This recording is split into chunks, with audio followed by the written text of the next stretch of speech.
Hello players, welcome to another wonderful game that was played between Hikaru Nakamura and Michael Barron. Hikaru is a very strong player. Most of you would probably know him already. For those who don't know, he is currently ranked as the world number 2 player. As usual, the game will be very interesting, so I suggest you to watch until the end. Come, let's dive into the game. Here in this game, Hikaru used the white pieces and Michael Barron had used the black pieces. Hikaru starts the game with d4 and black responds with f5. As you already know, this is Dutch defense. Then white plays c4, black plays knight f6. Next knight c3, then g6.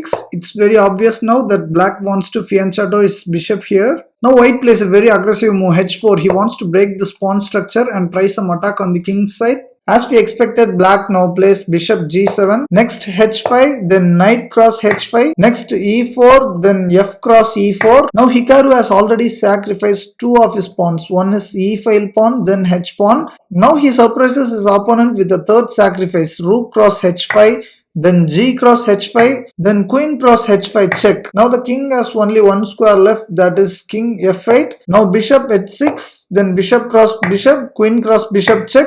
Now black plays king g8. He doesn't want to play king e8 as the black's queen will be stuck here for a long time. Meanwhile, white bishop can also easily attack his king by this way. That's the reason black played king g8. Now knight g5 check, then king f7. Then knight cross e4, queen g8. So by point wise, black is better than white since white has already sacrificed many pieces. In these kind of scenarios, the opponent will always try to exchange the queens. But the player who has sacrificed should not accept the exchange offer. So white moves queen f4.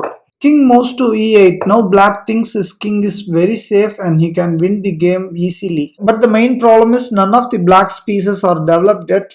Now white plays queen cross c7. This bishop is under attack now, so black plays knight c6 so that the rook will support the bishop now. Now white castles on his queen side. Now black plays queen g6. He is attacking this knight. White tries to defend it with rook e1.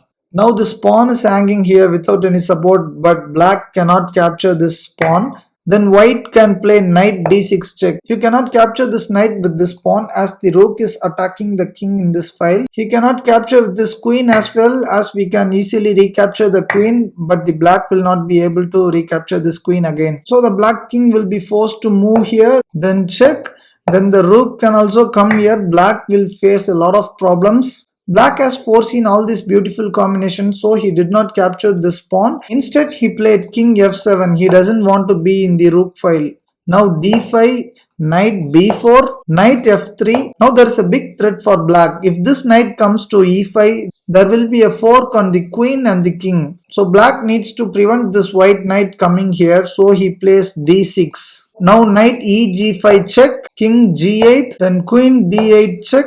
King g7, now rook cross e7 check, king h6, then knight f7 check. Now the king is forced to move here as he cannot come back to the same square again. Then queen cross rook h8 will be a checkmate as this knight is protecting this queen. So the king is left with only one option, king h5, and now comes the beautiful finishing move, rook e5 check. Black played d cross e5, then queen h4 will be a checkmate. As the king cannot move anywhere, all these three squares are protected by this queen and this queen is protected by this knight. So the game is over. Black just needed only one move to checkmate white's king, that is queen c2. That will be a checkmate for white, but white did not give a chance for that. White was continuously attacking the king all over the board. I really hope you all loved this game. This is the first game of Nakamura in our channel. He has played numerous wonderful games like this. I will definitely post more of his games in the future. If you really don't want to miss these amazing games, I suggest you to subscribe to my channel right now. Please feel free to share your thoughts on this game in the comment section. Let's meet in another battle. Thank you.